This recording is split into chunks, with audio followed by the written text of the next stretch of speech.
Bismillahirrahmanirrahim. Assalamualaikum warahmatullahi wabarakatuh. Muhammad bin Muhammad Al-Ghazali lahir di Tos, Persia pada tahun 1058 Masehi. Beliau memiliki seorang adik bernama Ahmad. Imam Al-Ghazali seorang ulama besar dalam sejarah Islam, Hujjatul Islam yang banyak hafal hadis Nabi Shallallahu Alaihi Wasallam. Beliau dikenal pula sebagai ahli filsafat dan tasawuf yang banyak mengarang kitab.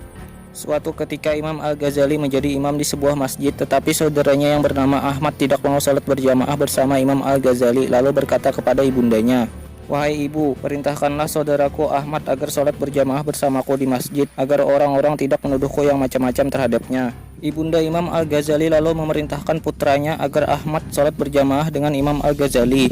Ahmad pun melaksanakan perintah sang ibunda. Namun di tengah-tengah sholat, Ahmad melihat darah membasahi perut Imam Al-Ghazali. Lalu Ahmad memisahkan diri dari sholat berjamaah dengan kakaknya. Seusai sholat, Imam Al-Ghazali bertanya kepada Ahmad, "Mengapa engkau memisahkan diri dalam sholat yang aku imami?" Ahmad menjawab, "Aku memisahkan diri karena aku melihat darah di perut kakak." Mendengar jawaban saudaranya, Imam Al-Ghazali mengakui hal itu karena dia sedang memikirkan masalah fikih yang berhubungan dengan haid seorang wanita. Imam Al-Ghazali lalu bertanya, "Dari manakah engkau belajar ilmu seperti itu?" Ahmad menjawab, "Aku belajar ilmu itu kepada Syekh Utaki Al-Khurazi, yaitu seorang tukang jahit sandal bekas di ujung pasar." Imam Al-Ghazali lalu pergi kepadanya. Setelah berjumpa, ia berkata kepada Syekh Khurazi, "Saya ingin belajar kepada Tuan." Syekh itu berkata, "Mungkin saja engkau tidak kuat menuruti perintah-perintahku." Al-Ghazali menjawab, "Insya Allah saya kuat." Syekh Al-Khurazi berkata, "Bersihkanlah lantai ini." Al-Ghazali kemudian akan menyapunya dengan sapu, tetapi Syekh itu berkata, "Sapulah dengan tanganmu."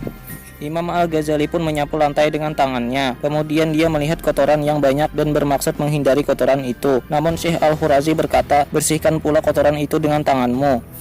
Imam Al-Ghazali lalu bersiap membersihkan dengan menyingsingkan pakaiannya. Melihat keadaan yang demikian itu, Syekh berkata, "Nah, bersihkan kotoran itu dengan pakaianmu."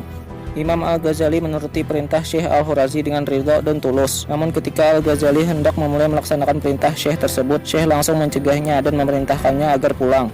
Imam Al-Ghazali pun pulang, dan setibanya di rumah, beliau merasakan mendapat ilmu pengetahuan yang luar biasa, dan Allah telah memberikan ilmu laduni atau ilmu kasyaf yang diperoleh dari tasawuf karena kebersihan hatinya. Begitulah kisah Imam Al-Ghazali dan Ahmad. Terima kasih sudah menyimak hingga selesai. Jangan lupa like dan komennya ya teman-teman.